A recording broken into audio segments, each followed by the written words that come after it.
بسم اللہ الرحمن الرحیم۔ کھانے کی چند سنتیں: دونوں ہاتھ گٹوں تک دھونا اور نہ پہنچنا، دسترخوان بچھانا، بسم اللہ پڑھنا، دائیں ہاتھ سے کھانا، بائیں ہاتھ سے ہرگز نہ کھائیں، اپنے سامنے سے کھانا، اگر تشتری میں کئی قسم کی چیزیں ہوں تو جو پسند ہو وہ کھائیں، کسی کا ہاتھ بڑھ رہا ہو تو اپنے ہاتھ کو روک لیں، 3 انگلیوں سے کھانا، پیالہ تشتری کو نیز انگلیوں کو چاٹ کر صاف کرنا، اگر لقمہ گر جائے تو اٹھا کر کھا لینا، کھانے میں عیب نہ لگانا، ٹیک لگا کر نہ کھائیں،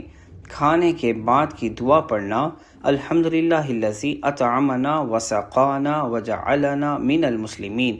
پہلے دسترخوان اٹھانا، پھر خود اٹھنا اور دسترخوان اٹھانے کی دعا پڑھنا، الحمدللہ الذی حمدا کثیرا طیبا مبارکا فیہ غیر مکفی ولا مودع ولا مستغنی عنہ ربنا، کلی کرنا، ہاتھ دھونا۔